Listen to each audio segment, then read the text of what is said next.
Hello everyone, welcome to GATE academy. मैं हूं गोपाल शर्मा और मैं आपको पढ़ा रहा हूं स्ट्रेंथ ऑफ मटेरियल। तो बच्चों, प्रीवियस लेक्चर्स में हम लोगों ने जो स्ट्रेसेस हैं, ठीक है, उसकी एनालिसिस की, कॉम्प्लेक्स स्ट्रेसेस की एनालिसिस की। ठीक है, हम लोगों ने देखा कि क्या एनालिटिकल मेथड है, क्या मोहर सर्कल का मेथड है इस पूरे चीजों को एनालाइज करने के लिए, principal stresses, maximum shear stresses और जो सारे के सारे कंसेप्ट्स हैं किसी भी ऑब्लिक प्लेन पे स्ट्रेस निकालने का, यानी कि स्ट्रेस ट्रांसफॉर्मेशन का जो कंसेप्ट है वो सारा हम लोगों ने अच्छे से सीखा पहले। ठीक है, सो क्रैश कोर्स जो है काफी अच्छा जा रहा है, आप लोग का रिस्पॉन्स भी काफी अच्छा है। ठीक है, और आप लोग जब भी कोई लेक्चर देखते हो तो लेक्चर देखने के बाद आप लोग बताया करो कमेंट सेक्शन में आप लोगों को क्या क्या अच्छा लगा, आप लोगों को कोई परेशानी तो नहीं गई, ये आप लोग बिल्कुल बताया करो। ठीक है, और बात किया करो मुझसे कमेंट सेक्शन में अपने जो थॉट्स, अपने कमेंट्स है उसके थ्रू। ठीक है, तो अब हम लोग स्ट्रेन पढ़ने वाले हैं। स्ट्रेन का कंसेप्ट भी वैसा ही है जैसा कि हम लोगों ने प्रीवियसली डिस्कस किया है। कुछ कुछ चीजें नई हैं यहाँ पर, वो मैं आप लोग को बताते चला जाता हूँ। ठीक है, तो एक अच्छे से एक कम से कम टाइम में कैसे प्रिपरेशन कर सकते हैं आपको समझ आ रहा होगा। तो एक क्रैश कोर्स है, तो इसको ये नहीं समझना है कि इससे आप लोग को बहुत ज्यादा एकदम डिटेल मिल सकता है। क्रैश कोर्स है तो जस्ट कट टू कट हम लोग पढ़ने वाले हैं। तो कट टू कट पढ़ना है क्योंकि टाइम भी कम है। ठीक है, तो कट टू कट पढ़ते हैं, जल्दी जल्दी पढ़ते हैं। चलिए, क्या है तो स्ट्रेस एंड स्ट्रेस पढ़ चुके, हम लोग स्ट्रेन की बात करते हैं। तो स्ट्रेन हम लोग जानते हैं, this is deformation per unit original dimension. ठीक है, deformation upon the original dimension अगर कर दोगे तो आप लोग को स्ट्रेन मिल जाता है। नाउ एक कोई कॉम्प्लेक्स सी प्रॉब्लम अगर आप देखते हो, यानी कि डिफरेंट डायरेक्शन में स्ट्रेसेस आ रहे होते हैं, तो उसके करस्पॉन्डिंग डिफरेंट डायरेक्शन में स्ट्रेन्स भी आ रहे होंगे। ठीक है, ये एकदम क्लियर है हम लोगों को। तो अब जैसे कि मैं एक कंडीशन की बात किया, that is plane strain condition, plane strain condition. तो यहां हम लोग देखेंगे प्लेन स्ट्रेन कंडीशन के बारे में। वो पहले जो हम लोगों ने पढ़ा है that is plane stress condition. पहले हम लोगों ने इसके बारे में नहीं पढ़ा है, पहले हम लोगों ने पढ़ा है प्लेन स्ट्रेस कंडीशन। तो प्लेन स्ट्रेस कंडीशन में क्या होता था, प्लेन स्ट्रेस कंडीशन की अगर बात करो तो प्लेन स्ट्रेस कंडीशन में जो थर्ड प्लेन होता है, थर्ड फेज जो होता है, जैसे कि जेड फेज, उसमें सारे स्ट्रेसेस जीरो होते हैं, ना वहां नॉर्मल स्ट्रेस होता है ना वहां पर शियर स्ट्रेस होता है। So the stress on the third phase was equal to zero. ये आप लोगों का प्लेन स्ट्रेस कंडीशन था। तो उसी तर्ज पे प्लेन स्ट्रेन कंडीशन को कैसे डिफाइन करूंगा, अब खुद समझ गए होंगे। कैसे बोलूंगा कि जो थर्ड फेस है उसमें कोई स्ट्रेन नहीं आ रहा होगा, ठीक है, ना नॉर्मल स्ट्रेन ना ही शियर स्ट्रेन, तो उस कंडीशन में मैं क्या बोल दूंगा, इस कंडीशन को प्लेन स्ट्रेन कंडीशन बोल दूंगा। तो जो दो प्लेन फेसेस है आपके पास y और z, सिर्फ आपके पास x और y, उसी में बस x और y में बस आपके पास स्ट्रेन्स हैं, चाहे वो नॉर्मल की बात करो चाहे शेयर की बात करो, लेकिन z जो है that is completely free from strain, there is no strain, तो उसको बोलूंगा प्लेन स्ट्रेन कंडीशन। तो जैसे कि मैं यहाँ पर एक एलिमेंट ड्रॉ करूं तो मैं बोलूंगा इसमें x डायरेक्शन में स्ट्रेन आ रहा है, इसमें x डायरेक्शन में स्ट्रेन आ रहा है, बोला ठीक है, x डायरेक्शन में स्ट्रेन आया, normal strain epsilon x, y direction में स्ट्रेन आया, नॉर्मल स्ट्रेन एप्सिलॉन y, और यहाँ पर शियर स्ट्रेन आया इस तरह से, इस पूरे एलिमेंट में इस तरह से। Okay, this is gamma xy. Okay, this is gamma, okay, xy. ये आपके पास इसमें स्ट्रेन आया। ठीक है, अब ये हो गया x डायरेक्शन, ये हो गया आपके पास x डायरेक्शन, और ये हुआ आपके पास y डायरेक्शन। सो x और y में आपको स्ट्रेन्स दिख रहे हैं, बट जो स्ट्रेन है आपके पास z में, ठीक है, इस तरफ जो स्ट्रेन्स है दैट इज एप्सिलॉन z। जो इसमें शियर स्ट्रेन आ सकते थे, दैट इज जो आ सकते थे वो क्या क्या आ सकते थे, इधर z फेस में आपके पास गामा zx, गामा zy, ठीक है, गामा zx, गामा zy, ये शेयर स्ट्रेन है आपके z फेसेस में, z फेस में x डायरेक्शन में, z फेस में y डायरेक्शन में। जो नॉमेनक्लेचर है, जो कंसेप्ट है पहले जैसा ही है। ठीक है, तो इस फेस में जो स्ट्रेन आ सकते थे ये तीन, ये अब तीनों क्या हो गए, ये जीरो है। तो ये वाला जो फेस है, this face is strain free. जो ये वाला फेस है, this face is strain free. तो third face is strain free. So it is a plane strain condition, because एक टू डायमेंशनल प्लेन में आप बोल सकते हो, जैसे कि एक्स वाई प्लेन में ही सारे के सारे स्ट्रेन्स नजर आ रहे हैं। ठीक है, सो ये आपका प्लेन स्ट्रेन कंडीशन होता है। Okay, so this is plane strain condition. So plane strain condition के लिए क्या याद रखना है, ये याद रखना है कि जो थर्ड फेस है, जैसे कि मैंने एग्जांपल के तौर पे जेड फेस बोला, तो उसमें जो स्ट्रेन है वो जीरो होगी। ठीक है, तो लिख सकता हूं मैं यहाँ पर that for plane strain condition,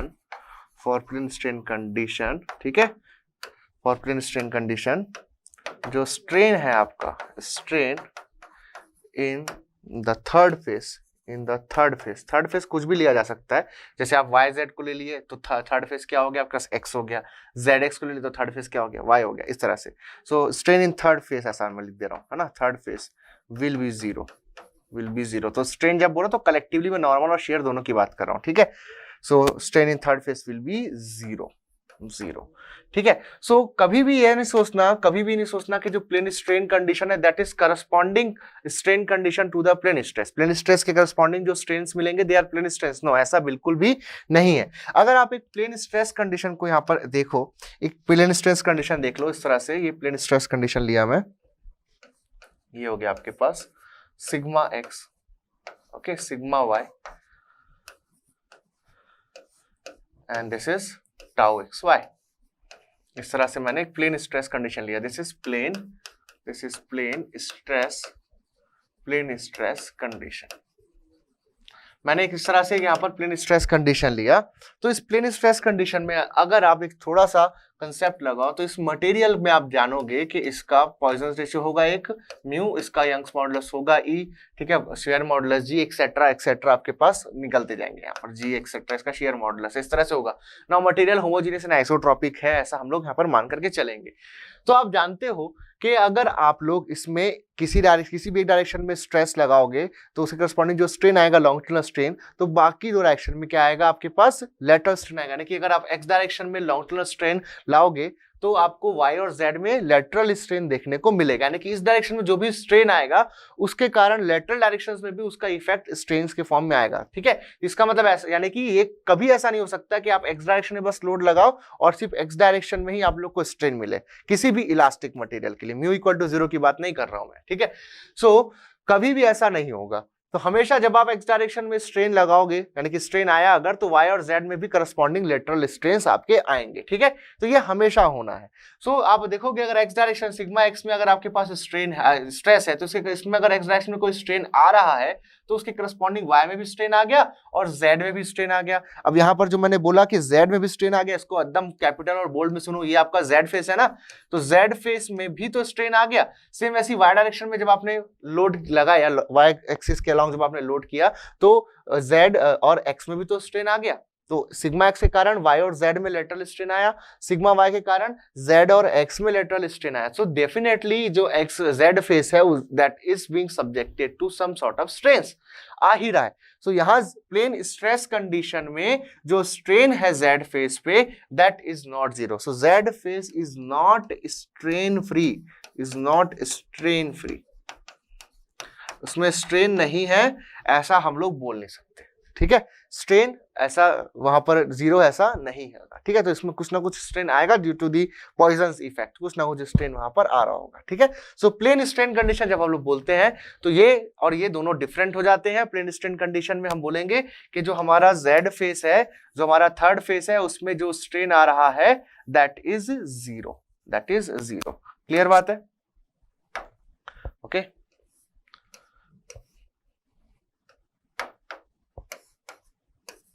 Okay, so this phase will be strain free. This frame will be strain free phase.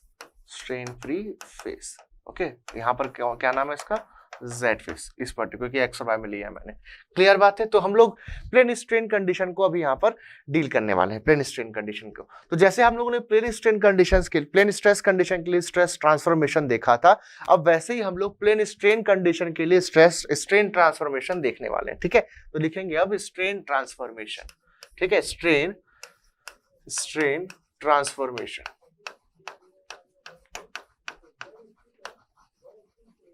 Strain transformation, ठीक है, स्ट्रेन ट्रांसफॉर्मेशन,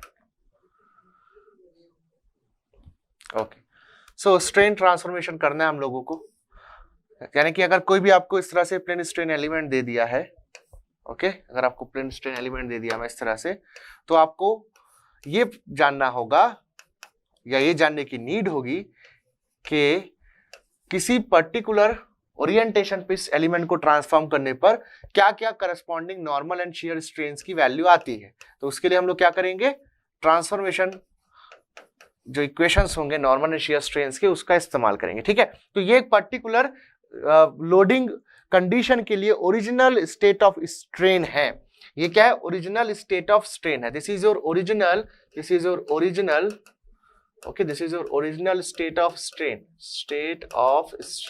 अब आप इसको क्या करना चाहते हो, इसको आप इसको आप क्या करना चाहते हो, इसको आप करना चाहते हो ट्रांसफॉर्म करना चाहते हो, है ना, ट्रांसफॉर्म टू थीटा डिग्री, जो भी लोकेशन है वहां पर आप इसको ट्रांसफॉर्म करना चाहते हो, तो आपको करस्पॉन्डिंग प्लेन्स पे क्या मिलेंगे, normal strain and shear strain मिलेंगे। सो नॉर्मल स्ट्रेन के लिए जो ट्रांसफॉर्मेशन इक्वेशन है क्या आएगा, नॉर्मल स्ट्रेन के लिए क्या आएगा equation, normal strain epsilon N, और लिख सकते हो एप्सिलॉन थीटा, ऐसा लिख सकते हो। तो इसकी वैल्यू क्या आएगी, इसकी वैल्यू आएगी है, इसकी वैल्यू आएगी है, दिस विल बी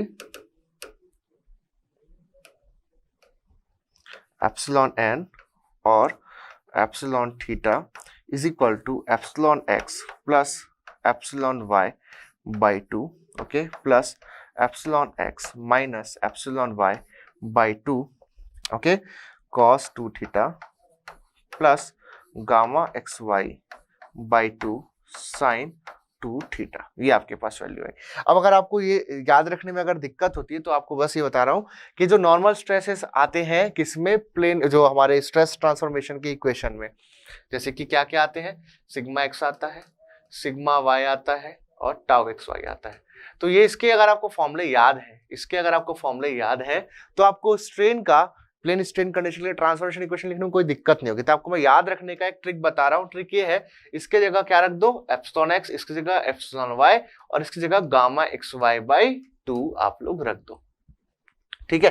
तो जो शियर स्ट्रेस होगा उसकी जगह जस्ट हाफ वैल्यू लिखना है ऑफ शियर स्ट्रेन, इस तरह से। बस ये आप लोगों को रिप्लेसमेंट याद रखने, ये रिप्लेसमेंट आपका याद है तो आप लोग सिंपल बस उस फॉर्मूले से ये वाला फॉर्मूला आप लोग ला सकते हो, ठीक है ना। आप लोग जैसे लिखोगे नॉर्मल स्ट्रेन हो गया आपके पास, अब आप जैसे लिखते हो shear strain, okay, shear strain अगर आप लिखते हो, ठीक है, दैट इज गामा और गामा थीटा, तो इसका इक्वेशन क्या होगा, अगेन क्या बोला मैं, हाफ लिखना है शियर स्ट्रेन को, तो ये हो जाएगा आपके पास, जैसे टाउ लिखते थे तो टाउ की जगह क्या आ जाएगा, अब गामा बाई 2 आ जाएगा, टाउ लिखते थे तो गामा नहीं आएगा, गामा बाई 2, और लिख सकते हो गामा थीटा बाई 2, ऐसा, ठीक है। So this will be equal to, okay, this will be equal to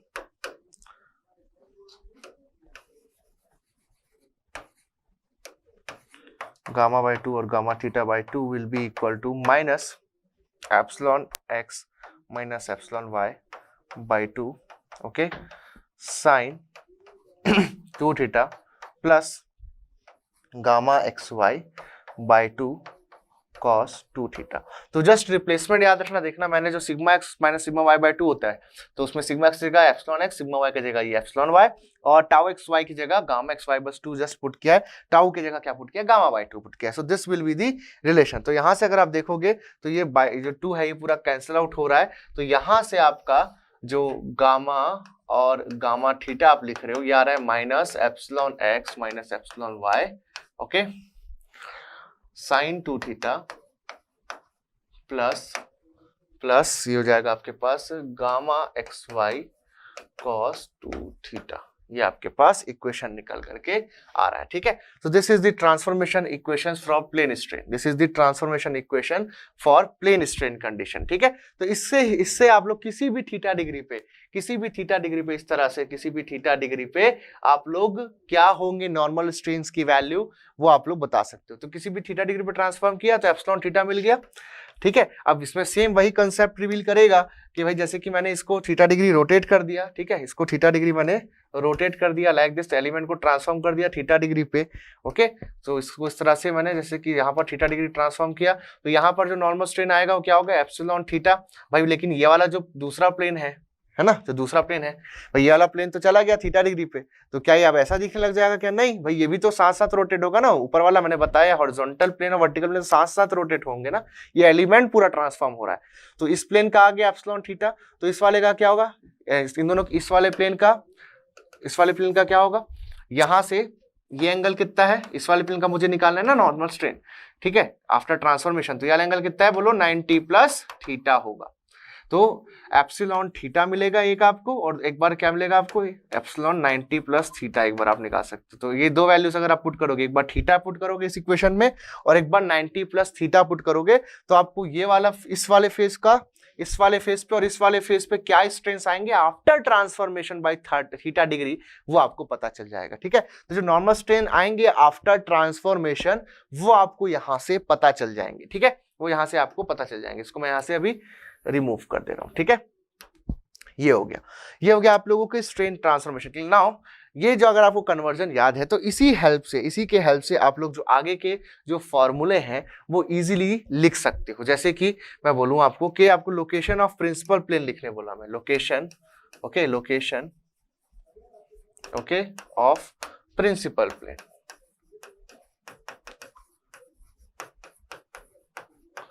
principal plane कहां पर होगा, प्रिंसिपल प्लेन कहां पर होगा ये मैं आपसे बोला। तो प्रिंसिपल प्लेन के लिए हम लोग जानते हैं थीटा पी क्या होता है, half tan inverse 2 tau x y upon sigma x minus sigma y. तो टाउ एक्स वाई की जगह ये रख देंगे, तो 2 tau x y multiplied by gamma x Y by 2 क्या आएगा, गामा एक्स वाई आएगा। सिग्मा एक्स की जगह एप्सिलॉन एक्स, सिग्मा वाई की जगह एप्सिलॉन वाई हो गया। तो स्ट्रेन के फॉर्म में आप इसको लिख दिए प्रिंसिपल प्लेन के लोकेशन को। आई बात समझ में, है ना। सेम वैसी मैं पूछा आपसे location of plane of maximum shear stress, plane of maximum shear strain. ठीक है, तो वो क्या होता है, वो होता है आपके पास फाई क्या लिखता था मैं, half tan inverse minus sigma x minus sigma y upon 2 tau x y. अब रिप्लेस कर दो सारी चीजों को तो स्ट्रेन के फॉर्म में आ जाएगा minus epsilon x minus epsilon y upon gamma x y. ये आपके पास जो है location of plane of maximum shear strain भी आ गया। ठीक है, क्लियर है एकदम, है ना। तो रिप्लेसमेंट जो बता दिया बस उसको याद रखना। वैसे ही अब आप लोग प्रिंसिपल स्ट्रेन्स और वगैरह फाइंड आउट कर सकते हो। तो हमको पता है कि जो प्रिंसिपल प्लेन होता है, एक होता है आपके पास, जैसे यहां से निकाले, ठीक है, यहां से निकाले तो एक प्रिंसिपल प्लेन तो मिल गया और दूसरा किस पे होगा, दिस वैल्यू प्लस 90। तो यहां से फर्स्ट टाइम जैसे मैं सॉल्व किया तो मेरे को क्या मिल गया, थीटा P1, इसमें 90 डिग्री जोड़ दिया, क्या मिल गया आपको, थीटा P2 मिल गया। तो थीटा P1 और थीटा P2 मिल गया आप लोगों को। क्लियर बात है, थीटा P1 और थीटा P2 आप लोगों को मिल गया। Now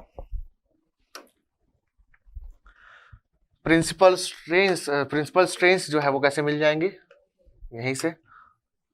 okay, so principal strains अगर आपको चाहिए तो प्रिंसिपल स्ट्रेन्स के लिए, है ना, प्रिंसिपल स्ट्रेन के लिए क्या करो, जो एप्सिलॉन थीटा का इक्वेशन है, okay, put theta P1 and theta P2 in epsilon theta, okay, in epsilon theta, और in equation of epsilon theta लिखेंगे, और in equation okay of epsilon theta. तो आप लोगों को क्या मिल जाएगा, करस्पॉन्डिंग एप्सिलॉन 1 एंड एप्सिलॉन 2 आप लोग को, यानी कि क्या मिल जाएंगे आपको, प्रिंसिपल स्ट्रेन्स जो है वो मिल जाएंगे यहां से। ठीक है, तो ये प्रिंसिपल स्ट्रेन्स निकालने का तरीका है। और दूसरा आप क्या कर सकते हो, दूसरा आप ऐसे कर सकते हो, जो हम लोग का प्रिंसिपल स्ट्रेसेस का फॉर्मूला होता था सिग्मा 1 2 का, sigma x plus sigma y by 2 plus root over sigma x minus sigma y by 2 whole square plus tau x y square, उसमें जो मैंने रिप्लेसमेंट्स बताया वो कर दो। तो आपको एप्सिलॉन 1, 2 मिल जाएगा इस तरह से, epsilon x plus epsilon y by 2 plus minus root over, okay, epsilon x minus epsilon y by 2 whole square plus gamma x Y by 2 square, ये आपके पास हो जाएगा। क्लियर बात है। सेम वैसी आपके पास मैक्सिमम शियर स्ट्रेन जो आएगा, मैक्सिमम शियर स्ट्रेन जो आएगा, ठीक है, तो मैक्सिमम शियर स्ट्रेस का फॉर्मूला क्या था, tau is equal to root over this value, ये पूरी, ये आपका मैक्स टाउ मैक्स है ना। तो वैसे ही गामा मैक्स आ जाएगा आपका, गामा मैक्स, अब ये क्या होगा, बाई 2 इज इक्वल टू क्या होगा, रूट ओवर, है ना, ये हो जाएगा रूट ओवर। जस्ट रिप्लेसमेंट याद रखना, ये गामा मैक्स बाय 2 बार बार क्यों आ रहा है सर, बता तो दो, बोल रहे हो मन में, वो बताता हूँ फिर रुको, है ना। तो ये देखो, ये हो जाएगा आपके पास epsilon x minus epsilon Y by 2 whole square plus gamma x Y by 2 square, ये आपके पास हो गया। इसको सॉल्व करोगे आपको गामा मैक्स, सॉल्व करने पे गामा मैक्स यहाँ पर आपको मिलेगा। ठीक है, देखना अभी, ओके, देखना अभी। और ये जो वैल्यू है बेसिकली, ये जो वैल्यू अगर ये इस यहाँ से अगर आप एक बार प्लस लेते हो और एक बार माइनस लेते हो तो आपको एक बार एप्सिलॉन 1 मिलेगा, एक बार एप्सिलॉन 2 मिलेगा, ऐसा होगा। तो अगर एप्सिलॉन 1 और एप्सिलॉन 2 को घटा दिया जाए, सॉरी एप्सिलॉन 1 और एप्सिलॉन 2 को अगर आप लोग इस तरह से घटा दो आपस में, तो उस कंडीशन में क्या होगा, उस कंडीशन में आप लोगों को जो ये वाली वैल्यू है वो मिल जाएगी, है ना, ये वाली वैल्यू आप लोगों को मिल जाए। एप्सिलॉन 1 माइनस एप्सिलॉन 2 कर दोगे तो आपको ये वाली वैल्यू मिल जाएगी, ये जो आ रहा है। तो ऐसा लिखा जा सकता है क्या, देखो ये हो जाएगा आपका epsilon 1, okay, epsilon 1 minus epsilon 2 मैं यहाँ पर किया, एप्सिलॉन 1 माइनस एप्सिलॉन 2, ओके। यहाँ से अगर करूँ मैं तो देखो क्या मिलेगा, देखो फर्स्ट टाइम लिखा मैं, फर्स्ट टाइम के लिए क्या लिखा, epsilon x plus epsilon y by 2 plus लिखा मैं रूट ओवर, ठीक है, प्लस लिखा मैं रूट ओवर क्या, root over epsilon x minus epsilon y by 2, okay, whole square plus gamma x Y by 2 का स्क्वायर, ये लिखा मैंने। ये हो गया एप्सिलॉन 1, ये मुझे ये करना है। एप्सिलॉन 2 मेरा क्या मिल रहा है, बोला epsilon x plus epsilon y by 2 minus this value, ठीक है, epsilon x minus epsilon y by 2 whole square plus gamma x Y by 2 का स्क्वायर, ये हो गया। दोनों को घटा रहे हैं हम लोग, तो घटाने के बाद मुझे क्या मिला, घटाने के बाद मुझे क्या मिला, यहाँ घटाने के बाद मुझे मिल रहा है, okay, epsilon 1 minus epsilon 2, epsilon 1 minus epsilon 2, okay, ये वाला टर्म तो कैंसिल होगा, ये जुड़ जाएगा, तो 2 टाइम्स ऑफ दिस वैल्यू मिला, okay, 2 times of this value, okay, so 2 times of this value मिला आप लोगों को, epsilon x minus epsilon y by 2, okay, square plus gamma x Y by 2 whole square, ये आप लोगों को मिला, ठीक है, ये आप लोगों को मिला। ये जो वैल्यू है this is gamma max by 2, ये आप लोग को मिला गामा मैक्स बाई 2। तो एप्सिलॉन 1 माइनस एप्सिलॉन 2 क्या हो गया, 2 times of gamma max by 2। तो गामा मैक्स क्या होगा आपके पास, जो गामा मैक्स आपके पास होगा that is equal to epsilon 1 minus epsilon 2। तो प्रिंसिपल स्ट्रेन्स जो है उसको अगर आप लोग माइनस कर देते हो डायरेक्टली तो आपको मैक्सिमम शियर स्ट्रेन कितना आ रहा है वो मिल जाएगा, ठीक है, मैक्सिमम शियर स्ट्रेन कितना आ रहा है वो मिल जाएगा। तो यहीं से सबसे ज्यादा दिक्कत है, क्योंकि बच्चों की आदत है रिलेट करके पढ़ने की। वो क्या करते हैं जनरली, हमको जैसे पता है कि टाउ मैक्स हमको निकालना हो तो टाउ मैक्स निकालने के लिए सिग्मा 1 माइनस सिग्मा 2 बाई 2 ऐसा करके कुछ करते हैं इनप्लेन टाउ मैक्स निकालने के लिए। तो यहीं से उन लोग एप्सिलॉन 1 माइनस एप्सिलॉन 2 करके गामा मैक्स निकालते हैं, इस फॉर्मूले का epsilon 1 minus epsilon 2 divide by 2 करके गामा मैक्स निकालते हैं, आंसर हमेशा गलत आता है, ठीक है। तो सही सॉल्यूशन ये रहेगा, सही जो सॉल्यूशन है इसका वो ये रहेगा जो मैंने आपको बताया, ठीक है, that is epsilon 1 minus epsilon 2 is equal to the maximum shear strain. अब ये बाई 2 का कहानी क्या है, ये बाई 2 बार बार क्यों आ रहा है सर, पूछ रहे हो कि sir gamma x why he क्यों लिख रहे हैं, गामा एक्स वाई बाई 2 क्यों लिख रहे हैं। तो इसको समझना, देखो क्या है कि एक इन जनरल में एक सिंपल शेयर्स की बात करूं, सिंपल शेयर मतलब मैंने क्या किया, इस ब्लॉक लिया, इसको इस तरह फिक्स कर दिया, तो ये वाला फेस उठ नहीं सकता किसी भी हालत में, है ना, किसी भी हालत में उठ नहीं सकता। इसमें मैं इस तरह से शेयर स्ट्रेस लगाया टाउ, तो जितना अब ये तो फिक्स है ना, हॉरिजॉन्टल फेस क्या हो गया, फिक्स हो गया, हॉरिजॉन्टल फेस फिक्स हो गया, so this face can not tilt right now, ठीक है। सो कुछ भी हो इसमें कॉम्प्लीमेंट्री शेयर स्ट्रेसेस वगैरह वगैरह आएंगे जाएंगे कोई दिक्कत नहीं, लेकिन भैया यहाँ पर टिल्टिंग तो नहीं होने वाली ना। तो जो इंटायर जो इसका डिफॉर्मेशन है वो सिर्फ और सिर्फ आपको वर्टिकल फेस में दिखेगा। मटेरियल का जो मॉडुलस ऑफ रिजिडिटी है वो जी है आप लोगों के पास, ठीक है, जी इसका मॉडुलस ऑफ रिजिडिटी है। तो यहाँ से अगर मटेरियल लीनियर इलास्टिक है, हुक्स लॉ को फॉलो करता है, तो tau is equal to G into gamma से जो गामा आ जाएगा that is tau by G and that will be equal to what, tan phi, है ना, tan फाई हम लोग जानते हैं, पढ़ चुके हैं चैप्टर नंबर 1 में। तो आप देखोगे कि ये जो बॉडी है इस तरह से शियर स्ट्रेस लगाने पे इस तरह से टिल्ट हो जाएगी, डिफॉर्म हो जाएगी, है ना, इस तरह से लाइक दिस। ये हम लोगों ने चैप्टर नंबर 1 में पढ़ रखा है, सिंपल स्ट्रेस स्ट्रेन में इस तरह से हम लोगों ने पढ़ रखा है कि इस तरह से डिफॉर्म हो जाएगी। नाउ आपने देखा कि इसमें ऐसा क्यों हुआ, अगर आप थोड़ा सा सोचोगे तो क्लिक कर जाएगा आपको, इसमें ऐसा इसलिए हुआ क्योंकि ना इसका ये वाला फेस फिक्स है, यानी कि इसका बेस जो है वो फिक्स है, ये वाला बेस वाला जिसका पार्ट है ये फिक्स है, लेकिन ऐसा जरूरी नहीं है ना कि फिक्स रहे हमेशा। तो हम लोग ने इसको इस चीज को सिंपल वे में समझने के लिए, नाम ही क्या है, चैप्टर नंबर 1 का नाम क्या था, सिंपल स्ट्रेस यानी स्ट्रेन।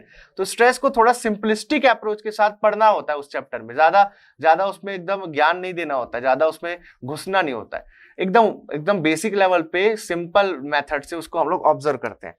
अब थोड़ा सा कॉम्प्लेक्स हो गया चीजें, कॉम्प्लेक्स स्ट्रेस स्ट्रेन पढ़ रहे हैं। अब देखो क्या है कि आपने इस तरफ जब स्ट्रेस लगाया पूरा डिफॉर्मेशन इसमें इसी तरफ मिल गया, जो टिल्टिंग हुई पूरी की पूरी जितनी भी हो सकती थी, ठीक है, मटेरियल का एक पर्टिकुलर जी है, आपने पर्टिकुलर टाउ लगाया तो एक पर्टिकुलर गामा तो मिलना ही है, एक पर्टिकुलर गामा तो मिलना ही है। तो जितना भी मिल सकता था गामा, तो gamma is defined as tan phi, तो यहां से फाई भी लिख सकता हूं ना, ऐसे मैं tan इनवर्स गामा करके लिख सकता हूं ना, इस तरह से tan इनवर्स गामा करके ऐसा। तो एक पर्टिकुलर टिल्टिंग तो मिलनी है, लेकिन वो जो टिल्टिंग होगी, वो जो जितना इंक्लाइंड होगा वर्टिकल प्लेन वो एक ही तरफ हो, अब वो एक ही तरफ हो, हॉरिजॉन्टल प्लेन तो हो नहीं सकता क्योंकि वो तो फिक्स कर दिया है आपने, ठीक है। सो यहां जो शियर स्ट्रेन आया दैट इज लेट अस से, अब मैं इसको अपने रिप्रेजेंटेशन में जा रहा हूं, एक्स फेज जो है इसका, ये एक्स फेज है, एक्स फेज डिफाइन हो गया गामा एक्स वाई, ओके। तो ये आपका tan phi यहां से मैं बोला equal to gamma x Y.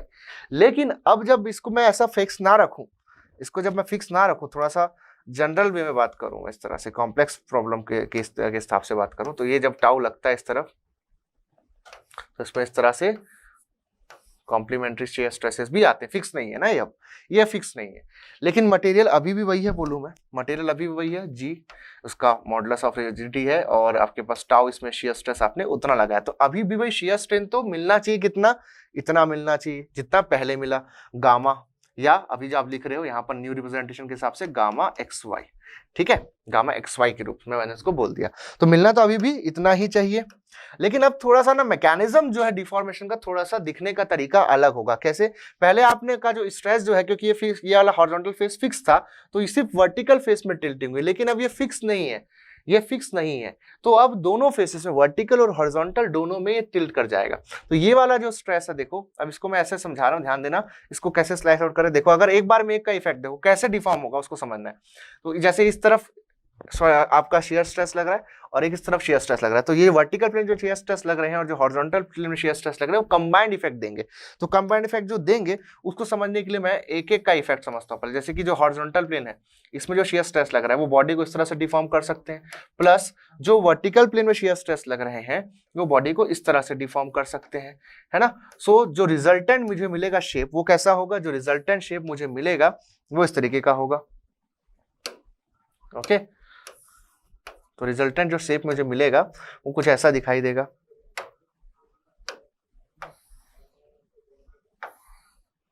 Okay, like this.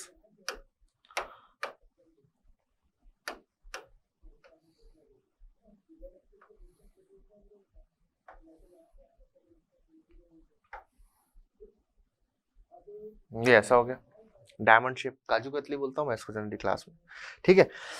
अब देखना इस तरह से डिफॉर्म हो जाएगा, बट क्या बोला, जो ओवरऑल जो स्ट्रेन आने वाला है टोटल, मटेरियल तो चेंज मैंने नहीं किया ना, तो स्ट्रेन कितना मिलेगा, टोटल जो स्ट्रेन मिलेगा इसमें shear strain that is gamma x y मिलना चाहिए आप लोग का। तो इसलिए जब क्वेश्चन जब आपको देते हैं ना एग्जाम में, तो आपको जो ओवरऑल इसमें जो स्ट्रेन आया फाइनली, जिसमें जो टोटल इसमें स्ट्रेन आया वो गामा एक्स वाई आपको दिया जाता है ना। अब ये गामा एक्स वाई कुछ समझते हैं, टोटल इसमें इतना हुआ फाई, टोटल इसमें इतना होता हो सकता है फाई, तो इसमें कैसे निकाल सकता हूं, इसका पहले ये कितना डिग्री का था भाई, ये 90 डिग्री का था, ये प्लेन ऐसा, ये जो एंगल था ये वाला, ये पहले 90 डिग्री था, इस तरह से था ना। अब ये कितना है, 90 से कुछ कम हो गया है, let's say, so let's say ये हो गया है theta degree, let's say theta या फिर चल थीटा बहुत बार यूज हो चुका है तो इसमें लिख देते हैं अल्फा डिग्री, अल्फा डिग्री इस तरह से ही हो गया है, ठीक है। तो अभी फाइनल इसका कितना है अल्फा, तो पहले कितना था 90 डिग्री, अब फाइनली हो गया अल्फा डिग्री, है ना, फाइनली हो गया अल्फा डिग्री। तो ये इसका क्या हुआ, इसमें इतना जो है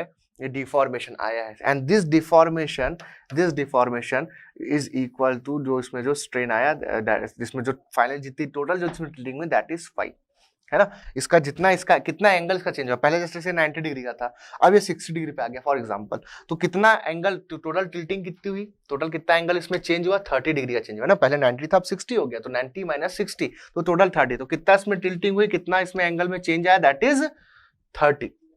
सो 90 जो कि पहले था, अब कितना बच गया, दोनों प्लेन्स के वर्टिकल और हॉरिजॉन्टल के बीच का एंगल अल्फा बचा, तो जो एंगल्स में चेंज आया finally that is equal to 5। तो चेंज इन एंगल जो यहाँ मैं ऐसा डिफाइन कर दिस इज चेंजिंग एंगल ये 5 डिग्रीज में एंगल चेंज हुआ, वो ऐसा आ गया। अब मटेरियल क्योंकि होमोजीनियस एंड आइसोट्रोपिक है, तो ये जो टिल्टिंग है, ठीक है, जितना ये इस तरफ वर्टिकल प्लेन में जितना टिल्ट हुआ होगा उतना ही हॉरिजॉन्टल में भी टिल्ट हुआ होगा, because the material is homogeneous and isotropic. जी इस वर्टिकल प्लेन के लिए और हॉरिजॉन्टल प्लेन के लिए सेम है, स्ट्रेसेस जो आ रहे हैं they are equal in magnitude, तो भैया स्ट्रेन भी तो क्या होना चाहिए, सेम होना चाहिए। तो यहाँ पर जो टिल्टिंग होगी वो कितनी हुई होगी, वो हुई होगी आपके पास 5/2, और यहाँ पर भी कितनी होगी 5/2। और इस मटेरियल में जो टोटल स्ट्रेन आता है वो कितना है, गामा XY आता है। तो यहाँ पर जो स्ट्रेन आया होगा वर्टिकल प्लेन में वो क्या होगा, क्योंकि यहाँ एंगल 5/2 है ना, 5/2 है, तो ये क्या होगा गामा XY/2, और यहाँ पर भी क्या आया गामा XY/2। तो दैट इज वाई एक पर्टिकुलर प्लेन में जो स्ट्रेन आता है, देखो ये दो म्यूचुअली परपेंडिकुलर प्लेन थे पहले, अब तो ऐसे हो गया, थोड़ा सा एंगल आ गया इन दोनों के बीच में, है ना। तो जो स्ट्रेन आता है किसी पर्टिकुलर प्लेन में, वो बॉडी में जो स्ट्रेन आया ओवरऑल उसका हाफ है, आ रही बात समझ में, उसका हाफ है, ऐसा आप लोग बोल सकते हो। तो जैसे कि यहां पर गामा XY आया, इस पर्टिकुलर ओरिएंटेशन में जो स्ट्रेन आया, इस पर्टिकुलर ओरिएंटेशन में जो स्ट्रेन आया, ठीक है, हर एक पर्टिकुलर ओरिएंटेशन, हर एक पर्टिकुलर थीटा की वैल्यू के लिए अलग अलग गामा की वैल्यू है ना, क्योंकि गामा स्ट्रेस जो स्ट्रेन है वो ट्रांसफॉर्म हो रहा है। तो जो भी स्ट्रेन आएगा, किसी थीटा डिग्री पे गए तो कुछ स्ट्रेन आया, जैसे कि यहाँ से, है ना, जैसे कि किसी थीटा डिग्री पे गए तो यहाँ से कुछ स्ट्रेन आया, तो ये जो स्ट्रेन आएगा ये वर्टिकल में फेस के लिए भी और उसके हॉरिजॉन्टल फेस के लिए भी, दोनों के लिए होगा, और दोनों में बराबर बराबर होगा। और कितना आएगा, एक में आधा आएगा, दूसरे में भी आधा, तो हाफ और हाफ मिलकर के फुल वैल्यू देंगे। दैट्स वाई जब थीटा डिग्री पे आप जाते हो, जब आप क्या करते हो, एलिमेंट को ट्रांसफॉर्म करते हो थीटा डिग्री पे, जब आप एलिमेंट को ऐसा ट्रांसफॉर्म करते हो थीटा डिग्री पे, तो टोटल उसमें स्ट्रेन कितना आता है, गामा आता है। लेकिन ये जो गामा टोटल आया, ये आधा एक फेस में होता है और आधा दूसरे फेस में होता है। दैट्स वाई हम लोग एक फेस का लिखते हैं ना, थीटा डिग्री पे तो कोई एक फेस होगा, कोई एक प्लेन होगा, तो एक प्लेन पे आधा आता है, दूसरे प्लेन पे आधा आता है। तो थीटा डिग्री पे तो कोई एक प्लेन ही हो सकता है, तो उसमें कितना आएगा, पूरा या आधा, तो आधा आएगा ना, तो आधा आया गामा/2, हाफ। ठीक है, ये आप लोगों के पास हुआ। ठीक है, तो इस तरह से हम लोग जो हाफ वाली स्टोरी है हम लोगों ने क्लियर करी। ठीक है, नाउ इसके लिए आप लोग same Mohr circle same to same हम लोग यहाँ पर बना सकते हैं, बस जो एक्सेस है वो ऐसा होंगे, इस तरह से normal strain axis and shear strain axis हो जाएगा, एप्सिलॉन एन का एक्सिस हो जाएगा, और ये जाएगा गामा/2 का एक्सिस हो जाएगा। क्योंकि एक प्लेन पे क्या बोला मैं, एक प्लेन पे जो भी स्ट्रेन आ रहा होगा उस ओरिएंटेशन में उसका हाफ ही आएगा। ठीक है, एक प्लेन में हाफ स्ट्रेन आता है, बस इतना याद रखना, दूसरे प्लेन में अनदर हाफ। फिर ट्रांसफॉर्म किए तो कुछ स्ट्रेन आया, तो उसका एक हाफ एक प्लेन में, दूसरा हाफ दूसरे प्लेन में। ठीक है, जैसे आपका स्ट्रेन अलग अलग थीटा, जैसे कि 1 × 10⁻⁻⁴, दूसरे प्लेन में आ रहा है 1.5 × 10⁻⁻⁴, फिर और थीटा डिग्री घुमा दिए तो आ गया इस तरह से 2 × 10⁻⁻⁴, इस तरह से घुमाए। जैसे जैसे आप इसको ट्रांसफॉर्म कर रहे हो स्ट्रेन की वैल्यू चेंज हो रही है। तो ये जो स्ट्रेन आ रहा है, ठीक है, ये एक पर्टिकुलर थीटा डिग्री पे है। ठीक है, ये पर्टिकुलर थीटा डिग्री पे है। तो ये टोटल का कितना है, टोटल का कितना है आप लोगों का, टोटल का कितना है, ये हाफ, यानी कि इसकी वैल्यू है। तो टोटल कितना आएगा, इसका डबल, इसका डबल, इसका डबल, इस तरह से। क्लियर बात है। सो बस इतना याद रखना कि थीटा डिग्री पे जब आप ट्रांसफॉर्म करते हो तो जो भी स्ट्रेन आता है, ठीक है, वो टोटल जो स्ट्रेन आ रहा है उस कंडीशन के अकॉर्डिंग उसका हाफ होता है। क्लियर। सो ये आप लोग की कंडीशन है, तो इसलिए हम लोग गामा/2 लिखते हैं। तो एक ओरिएंटेशन पे जो भी स्ट्रेन आ रहा होगा उसका हाफ ही स्ट्रेन आपको एक प्लेन पे देखने को मिलेगा। एलिमेंट को जब आप ट्रांसफॉर्म, मैं आपको नंबर ऑफ टाइम इसलिए रिपीट कर रहा हूं क्योंकि बहुत ज्यादा कंफ्यूजन वाला पार्ट है ये, बहुत ज्यादा कंफ्यूजन वाला पार्ट है। तो एक बार जब आप किसी एलिमेंट को रोटेट करते हो, ठीक है, तो स्ट्रेन की वैल्यू, शियर स्ट्रेन की वैल्यू चेंज हो रही है, अलग अलग ओरिएंटेशन पे अलग अलग है। तो जो भी वेरिएबल हो रहा है ना, एक तरीके से थीटा के साथ वेरी कर रहा है, तो किसी ओरिएंटेशन पे एक शियर स्ट्रेन मिल रहा है आप लोग को इस एलिमेंट में। तो इस एलिमेंट में जितना स्ट्रेन आ रहा है ना, उसका आधा एक प्लेन पे और आधा दूसरे प्लेन पे होगा, बस इतना ध्यान रखना। एलिमेंट में टोटल शियर स्ट्रेन गामा है आपके पास, गामा थीटा, देखो लिखा है ना हम लोगों ने, गामा थीटा। जो थीटा लोकेशन पे एलिमेंट को घुमाने पे, उसमें कितना स्ट्रेन आता है, गामा और गामा थीटा बोल सकते हो। थीटा डिग्री पे ट्रांसफॉर्म करने पे उसमें शियर स्ट्रेन आता है, दैट इज गामा और गामा थीटा। अब ये जो स्ट्रेन आया आपके पास, इसका आधा एक प्लेन पे होगा और आधा दूसरे पे। ठीक है, ये याद रखना आपके पास। तो दैट्स व्हाई उसको हम लोग गामा थीटा बाई 2 का इक्वेशन यहाँ पर लिखिए, ठीक है। तो यहाँ से टोटल स्ट्रेन मुझे मिला, ठीक है, थीटा ओरिएंटेशन पे उस एलिमेंट में। चलिए, सो ये इसी तरह से फिर मैंने जो एक्सेस है ले लिए gamma y by 2, sorry gamma by 2 negative में, ये हो गया आपके पास नेगेटिव एप्सिलॉन एन। ना पूरा तरीका सेम टू सेम है, पूरा तरीका आपके पास सेम टू सेम है, कोई भी इसमें प्रॉब्लम नहीं है। जो ऐसा जैसे आप लोग Mohr circle for stresses find out करते हो, वैसे ही आप लोग मोहर सर्कल फॉर स्ट्रेन जो है वो आप लोग फाइंड आउट करोगे। अब जैसे आप लोगों को कोई प्रॉब्लम दे रखी है ना, अगर आपको कोई प्रॉब्लम दे रखी है इस तरह की कोई प्रॉब्लम दे रखी है like this is epsilon x, this is epsilon Y, okay, इस तरह से दे रखी है। आप लोग को जो स्ट्रेन दिया जाएगा कभी भी क्वेश्चन में, वो जनरली आपको टोटल दे देता है, गामा एक्स वाई दे देता है ना। गामा एक्स वाई और गामा वाई एक्स मैग्नीट्यूड में बराबर होते हैं कि चीजों की, तो गामा एक्स वाई दे दिया है आप लोगों को। पर आपको ये पता होना चाहिए कि एक फेस में जो आएगा वो कितना आएगा, गामा एक्स वाई बाई 2 आएगा। यहाँ पर भी कितना आएगा, इस वाले फेस पे भी कितना आएगा, गामा एक्स वाई बाई 2 आएगा, है ना। ये क्लियर रहना चाहिए आप लोगों को, ठीक है। तो यहाँ का कोऑर्डिनेट अगर आप लिखते हो, यहाँ का अगर आप कोऑर्डिनेट लिखते हो तो क्या लिखोगे, यहाँ लिखोगे आप लोग epsilon x comma gamma x y. तो ये जो शियर स्ट्रेसेस का जो डायरेक्शन दिख रहा है उसी के हिसाब से क्लॉकवाइज है, तो शियर स्ट्रेन भी क्या होगा, क्लॉकवाइज होगा, पॉजिटिव लिख लेंगे उसको। ये एंटी क्लॉकवाइज दिख रहा है तो शियर स्ट्रेन क्या हो जाएगा, एंटी क्लॉकवाइज, उसको नेगेटिव लिख लेंगे। तो क्लॉकवाइज एंटी क्लॉकवाइज के हिसाब से अभी फिर से फॉलो करना है, ठीक है। तो ये हो जाएगा यहाँ पर इस वाले हॉरिजॉन्टल फेस का क्या लेके आ जाएगा coordinate epsilon y minus gamma x Y by 2, ठीक है। गामा एक्स वाई बाई 2 की जो वैल्यू आ रही है उसको यहाँ पर पुट करो। अगेन इस तरह से मोहर सर्कल जो है वो ड्रॉ कर सकते हो आप लोग फिर, है ना। इस तरह से मोहर सर्कल ड्रॉ कर लो, है ना। इस तरह से मोहर सर्कल आपका ड्रॉ हो जाएगा, क्लियर है। ये बन गया आपका मोहर सर्कल, ठीक है। ये बन गया आपके पास Mohr circle. So this value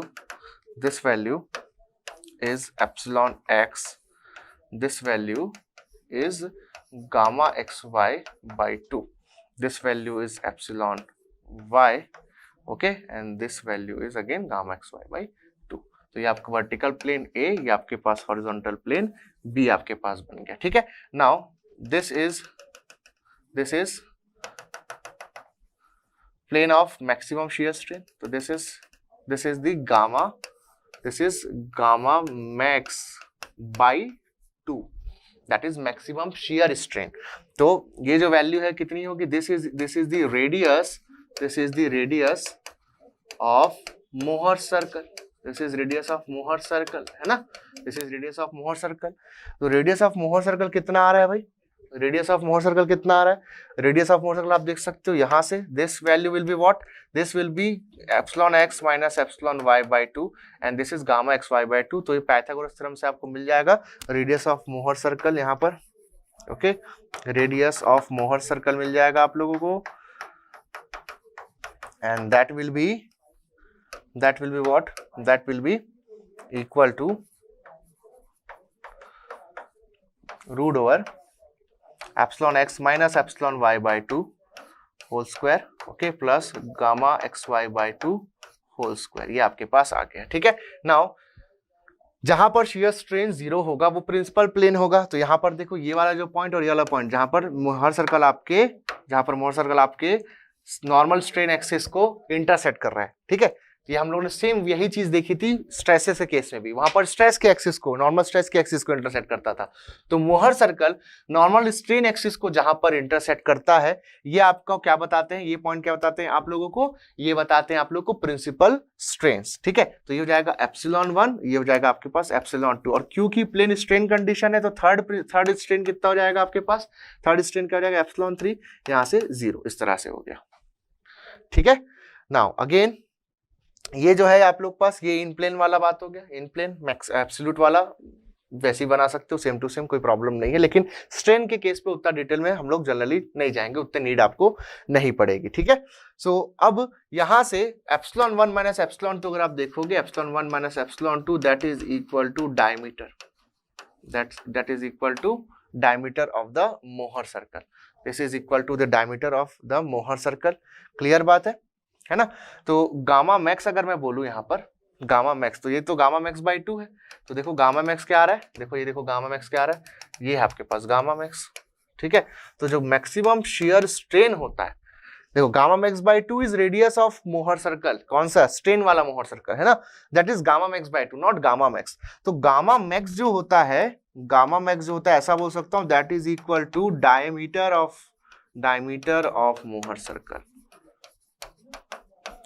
ठीक है। तो मैक्सिमम शियर स्ट्रेन और स्ट्रेस में यहां पर थोड़ा सा डिफरेंट है, maximum shear stress is equal to radius of Mohr circle, जबकि maximum shear strain gamma max is equal to diameter of Mohr circle, तो that is equal to epsilon 1 minus epsilon 2। भाई ये तो आपके पास गामा मैक्स बाई 2 है ना, ये एक्सिस ही देख लो गामा बाई 2 का है, तो ये वैल्यू क्या होगी, गामा मैक्स बाई 2, और ये अगेन गामा मैक्स बाई 2, दोनों को जोड़ेंगे क्या आ जाएगा, गामा मैक्स आ जाएगा, ठीक है। और बाकी चीजें सेम है, ये आपका प्रिंसिपल प्लेन है, दिस इज थीटा p1, फिर ऐसा चले गए तो ये हो जाएगा आपके पास, ये आपके पास है थीटा p2, ठीक है, थीटा p2 हो गया आपके पास ये, फिर आप और गए थोड़ा सा और भटके, तो ये आपके पास आ जाएगा 2, सॉरी ये यहाँ 2 लिखना भूल गया हूँ मैं, लिख देता हूँ 2 थीटा p1 2 थीटा p2, ये हो जाएगा 2 phi 1, ठीक है।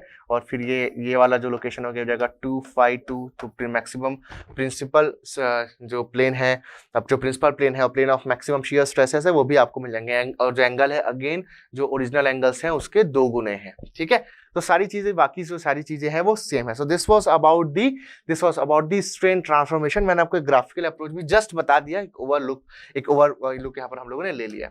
नाउ स्ट्रेन्स को, यानी कि जो हम लोग अभी तक देख रहे हैं epsilon x, epsilon Y, gamma x y, ये मिलता कैसे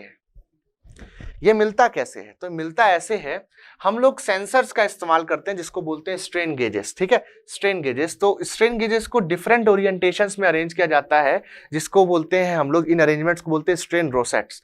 तो स्ट्रेन रोसेट्स का इस्तेमाल करते हैं, ओके,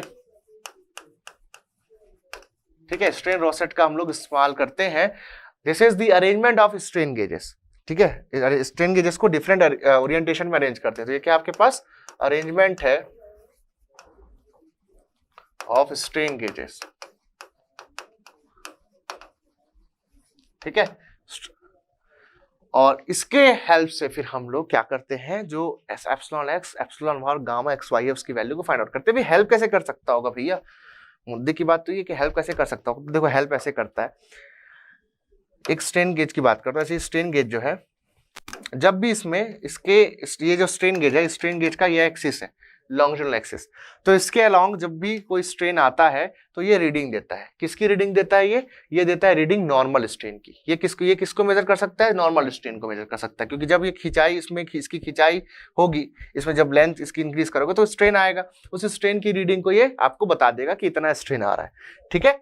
सो जो ये यहाँ पर बस आपको इतना ध्यान रखना है, ज्यादा इसमें डिटेल में सोचने की नीड नहीं है, कि बस इतना ध्यान रखना कि ये जो स्ट्रेन गेज है, इसमें आप लोग इसमें शेयर नहीं लगा सकते, इसको आप लोग इसमें जब आप लोग जस्ट क्या कर सकते हो, नॉर्मल स्ट्रेन जो है वो लगा सकते हो, इसकी लेंथ इंक्रीज या डिक्रीज की जा सकती है, दैट्स इट, ठीक है। तो जो इसका जो क्रॉस सेक्शन है, इसके क्रॉस सेक्शन के नॉर्मल डायरेक्शन में जो स्ट्रेन्स आ रहे हैं, ये उसको बस मेजर कर सकता है, ठीक है। तो इसमें इसमें शेयर लगाओगे, ऐसा कुछ करोगे तो बोलोगे बता दे, तो नहीं बताएगा, बट इसके हेल्प से हम लोग गामा एक्स वाई भी बता सकते हैं। वो कैसे बता सकते हैं मैं बताता हूँ। तो डिफरेंट अरेंजमेंट्स हैं यहाँ पर, ठीक है, जैसे कि देखेंगे हम लोग delta arrangement, okay, delta arrangement, ठीक है, डेल्टा। दूसरा है आपके पास, जैसे कि मैं रेक्टेंगुलर बोल दिया, ओके, रेक्टेंगुलर बोल दिया, या फिर इसी को डेल्टा में भी हम लोग, डेल्टा का ही सेकंड टाइप होता है इक्विएंगुलर, ओके, स्ट्रेन रोसेट्स। तो ये डिफरेंट अरेंजमेंट है। जैसे कि मैं रेक्टेंगुलर की बात करूं, ठीक है, फर्स्ट से पहले इसको उठाते हैं, सबसे बेसिक वाला ये है। तो इसको जैसे उठाया मैं, तो रेक्टेंगल कैसे दिखता है, रेक्टेंगल का जो बेस और उसकी हाइट के अलोंग में एक स्ट्रेन गेज रख दिया इस तरह से, ये, और एक स्ट्रेन गेज में क्या कर दिया, उसके डायगोनल के अलोंग रख दिया इस तरह से। अब कहने को तो ये रेक्टेंगल है, लेकिन डायगोनल को मैं 45 डिग्री पे इसमें मान रहा हूं, तो स्क्वायर जैसा भी बोल सकते हैं, ठीक है, इस तरह से।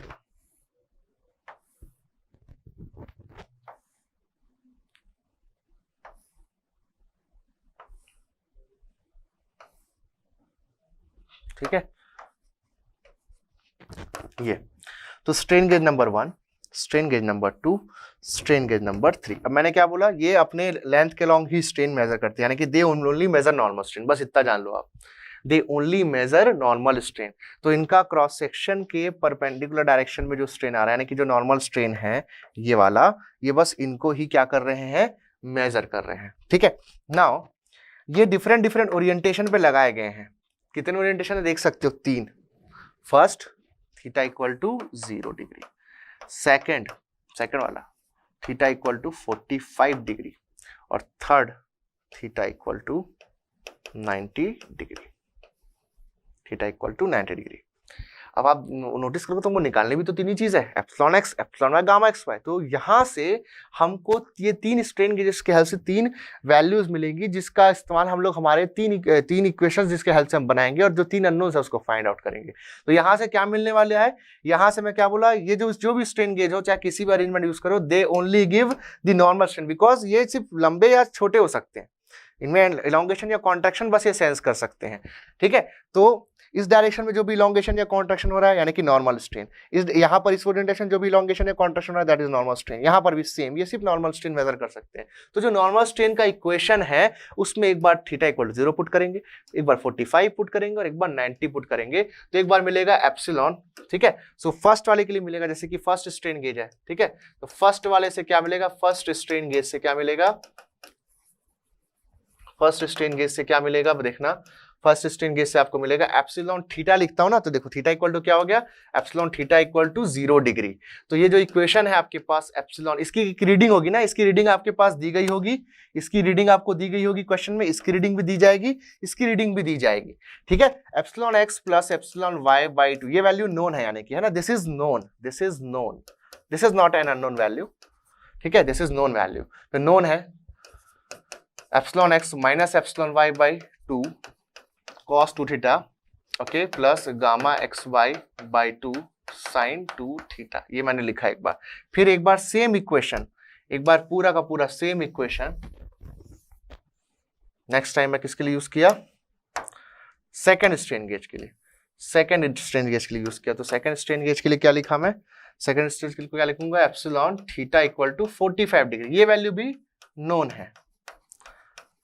ठीक है, फिर सेम इक्वेशन में लिखा, ओके, फिर सेम इक्वेशन लिखा, फिर सेम इक्वेशन लिखा मैं किसके लिए, epsilon theta equal to 90 degree के लिए, ये भी क्या है आपके पास नोन है। अब हमारे पास 3 इक्वेशंस आ गए, equation number 1, equation number 1, equation number 2, equation number 3, इस तरह से equation number 1, equation number 2, equation number 3। तो यहां से हमारे पास 3 इक्वेशंस हैं, और हमको पता है 3 अननोन है हमारे पास, epsilon x, epsilon Y, gamma x Y. Solve करेंगे, ऑन सॉल्विंग आपको क्या मिल जाएगा, एप्सिलॉन एक्स, एप्सिलॉन वाई, और आपको गामा एक्स वाई की वैल्यू मिल जाएगी। ठीक है, सेम वैसे ही आप लोग जैसे डेल्टा टाइप देखते हो, डेल्टा टाइप या इक्वी एंगुलर टाइप दोनों सेम चीज है। ठीक है, तो जैसे इक्वी एंगुलर टाइप में बोला, तो यहाँ पर एक हो गया आपके पास ये, दूसरा हो गया आपके पास ये, लाइक दिस, ये रहता है आप लोग पास 60 डिग्री पे, सेकंड वाला 60 डिग्री पे, जैसे इसमें 45 डिग्री था, इसमें ये हो गया 60 डिग्री पे, है ना, ये चला गया 60 डिग्री पे। फिर उसके बाद जो लास्ट वाला है आपके पास वो होता है आपके पास, है ना, ये हो गया आपके पास, ठीक है, ये यहां से और एक्स एक्सिस से 120 डिग्री पे, तो ये हो गया आपके पास फर्स्ट, सेकंड वाला फिर 60 डिग्री पे इसके रिस्पेक्ट में, एंड देन थर्ड वाला आपका फिर इसके रिस्पेक्ट में 60 डिग्री पे। तो इसलिए इसको इक्वी एंगुलर टाइप बोलते हैं, इक्वी एंगुलर टाइप इसको इसीलिए बोला जाता है क्योंकि तीनों स्ट्रेन गेजेस के बीच का एंगल जो है वो बराबर है। ठीक है, यहाँ पर आपके पास थीटा इक्वल टू कितना है, 0 डिग्री है, यहाँ पर थीटा इक्वल टू कितना है, 60 डिग्री है, और यहाँ पर कितना थीटा इक्वल टू 120 डिग्री। तो कोई भी दो स्ट्रेन गेज पकड़ोगे, दो कॉन्सिक्यूटिव स्ट्रेन गेजेस के बीच का जो एंगल है वो 60 डिग्री है, this is 60 degree, this is 60 degree. ठीक है, तो यहाँ पर थीटा की वैल्यू मिल गई सभी के लिए। तो जस्ट फिर वही एप्सिलॉन थीटा यहाँ पर आप लोग सॉल्व करोगे, है ना, यहाँ पर आप लोग सॉल्व करोगे जस्ट, तो मिलेगा आप लोगों को, है ना, एप्सिलॉन फर्स्ट आपको मिलेगा epsilon theta equal to 0 degree. ठीक है, देन सेकंड टाइम सॉल्व करोगे, ठीक है, यहाँ क्या लिखोगे, ये हो जाएगा आपके पास again epsilon theta equal to 60 degree रख करके सॉल्व करोगे, ठीक है। उसके बाद थर्ड टाइम सॉल्व करोगे, ओके, थर्ड टाइम सॉल्व करोगे इसको। तो थर्ड टाइम सॉल्व करने के लिए आप लोग epsilon theta is equal to 120 degree रख के सॉल्व करोगे। 3 इक्वेशंस अगेन आपको मिलेंगे, ओके, और 3 आपके पास अननोन्स है। सॉल्व करोगे तो on solving you will get, on solving आपको मिल जाएगा एप्सिलॉन एक्स, एप्सिलॉन वाई और gamma x y, gamma x y. So this is your equiangular, okay, equiangular strain rosette. इस तरह से आपको इक्वी एंगुलर स्ट्रेन रोसेट जो है वो यूजफुल रहा, ठीक है। तो इसका भी आप लोग यूज कर सकते हो, क्वेश्चन में जो भी दिया होगा उसके हिसाब से बस करना कुछ नहीं है। थीटा की वैल्यूज को एप्सिलॉन थीटा की इक्वेशन में आप लोगों को पुट करते जाने, कोई प्रॉब्लम इसमें से नहीं देखने को मिलेगी आप लोग को। अगर डेल्टा टाइप भी देखते हो तो अरेंजमेंट इज सेम, ठीक है। अरेंजमेंट अगर आपको डायग्राम देखना है कैसा दिखता है तो डेल्टा मीन्स इस तरह, डेल्टा का सिंबल आपने यूज किया होगा, है ना, जस्ट इस तरह से, okay.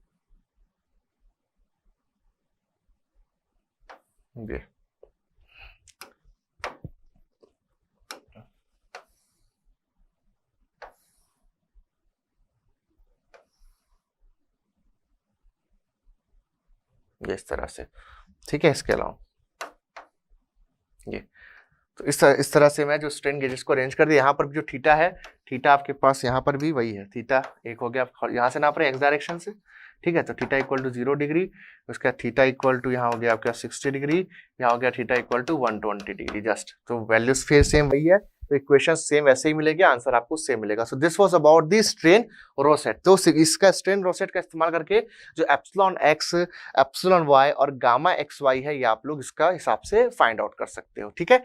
So this was about the strains, ठीक है। This was about the strains के कैसे स्ट्रेन को एनालिसिस किया जाता है। नाउ कुछ प्रॉब्लम्स आ सकते हैं जिसमें आप लोगों को ऐसा बोला जाए कि प्रिंसिपल स्ट्रेन्स की वैल्यू को आपको फाइंड करना है। तो प्रिंसिपल स्ट्रेन्स की वैल्यू को फाइंड आउट करने के लिए कुछ खास नहीं है, आपके पास जो भी स्ट्रेस एलिमेंट दिया है, कोई भी आपको प्लेन स्ट्रेस प्रॉब्लम दी जाएगी, प्लेन स्ट्रेस बोला मैं, है ना, प्लेन स्ट्रेस प्रॉब्लम दे दी इस तरह से, this is sigma x, okay, sigma y, okay, sigma y, okay, sigma y, और ये आपके पास हो गया टाउ एक्स वाई। तो यहां से आप जब इसकी सारी वैल्यूज दे रखी है, ये तीनों आपको दे रखी है, ठीक है। अब आपने जस्ट सॉल्व किया इसको, जिसको सॉल्व करें आप लोग और फाइंड किए सिग्मा 1 और सिग्मा 2 फाइंड आउट किए। और क्योंकि प्लेन स्ट्रेस कंडीशन बोल रखी है, तो जो सिग्मा 3 है वो वाले फेस का, यानी कि सिग्मा जेड जो है दैट इज इक्वल टू 0, इसी को आप लोग थर्ड प्रिंसिपल स्ट्रेस मान लिए, ठीक है। ये हो गया थर्ड प्रिंसिपल स्ट्रेस मान, तो ये 0 हो गया। तो सिग्मा 1 और सिग्मा 2 आपका आ गया इस प्लेन का।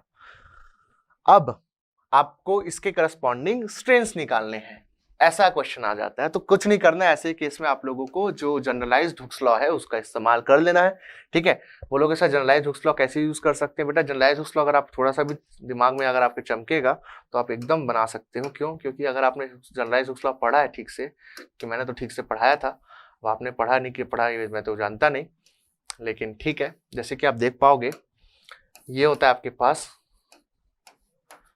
जनरलाइज्ड हुक्स लॉ के लिए डायग्राम, ये होता है जनरलाइज्ड हुक्स लॉ का डायग्राम। आप लोग इस तरह से sigma x, sigma y, sigma z देखते हो। नाउ अब आप थोड़ा भी अगर इन लेक्चर सीरीज को अच्छे से देखिए तो बहुत अच्छे से रिलेट कर पाओगे। जो ये वाला फेस है, इस फेस में कोई शियर स्ट्रेस है क्या? नो। क्या इस फेस में कोई शियर स्ट्रेस है? Again no.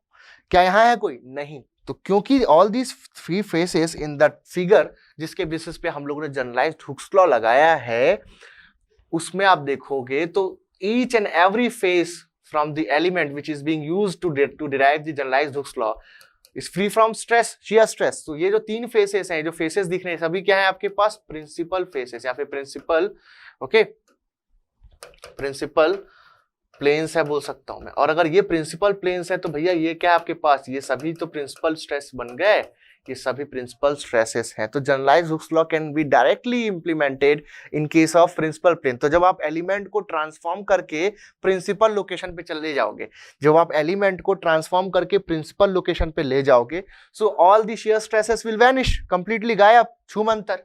So the faces will become free from shear stress and hence you can directly apply the Hooke's law, generalised Hooke's law. तो आपका ये जो ऐसा एलिमेंट आपने जो जनरलाइज्ड हुक्स लॉ में लिया था, जब इस एलिमेंट को मैं ट्रांसफॉर्म करके प्रिंसिपल लोकेशन पे लेकर के चला जाऊंगा तो वो एलिमेंट ऐसा दिखेगा after transformation to theta b angle, theta p degree पे जब ट्रांसफॉर्म कर दोगे तो ऐसा दिखने लग जाएगा, बात खत्म, पूरा का पूरा शेयर स्ट्रेस गायब। तो ये जो इसका जो प्रिंसिपल प्लेन वाला ओरिएंटेशन होगा, इसका जो ट्रांसफॉर्मेशन होगा प्रिंसिपल प्लेन वाला, वो और जो हम लोग डायग्राम यूज किए थे जनरलाइज्ड हुक्स लॉ के लिए, that both will look identical. तो सिंपली जो जनरलाइज्ड हुक्स लॉ है वो आप लोग किसी भी लोडिंग कंडीशन में अप्लाई कर सकते हो जब आप उस लोडिंग कंडीशन के ओरिजिनल स्टेट ऑफ स्ट्रेस को प्रिंसिपल प्लेन तक ट्रांसफॉर्म कर दो। तो after transforming to principal plane, या फिर कह सकते हो कि प्रिंसिपल स्ट्रेसेस के लिए आप लोग जो एलिमेंट ड्रॉ किए हो to show the principal stresses, उस एलिमेंट पे आप लोग जनरलाइज्ड हुक्स लॉ लगा सकते हो। ठीक है, तो कोई भी लोडिंग प्रॉब्लम हो,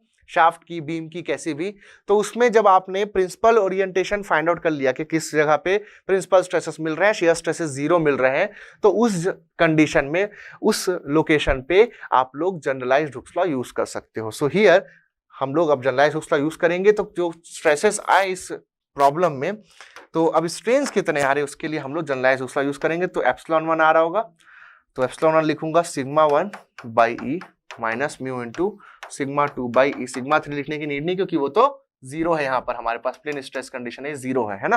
तो और सिग्मा और एप्सिलॉन 2 लिखा मैं, तो ये हो जाएगा आपके पास sigma 2 by E minus mu into sigma 1 by E. तो एप्सिलॉन 3 भी लिख सकते हो आप लोग, एप्सिलॉन 3 भी आप लिख सकते हो। देखो ये आ रहा है आपके पास, ये हो जाएगा सिग्मा एप्सिलॉन 3 हो जाएगा आपका sigma 3 by E minus something कुछ आएगा। तो एप्सिलॉन 3 सिग्मा 3 तो 0 है, तो सीधा लिखता हूँ minus mu into sigma 1 by E minus mu into sigma 2 by e, ये आपके पास होगा। तो आपको यहाँ से ये भी समझ आ रहा है, देखो यहाँ से क्लियर भी हो रहा है कि हम लोग जब प्लेन स्ट्रेस प्रॉब्लम लिए तो उस कंडीशन में स्ट्रेन 0 नहीं आ रहा है, तीसरा स्ट्रेन जो है वो 0 नहीं आ रहा है ना।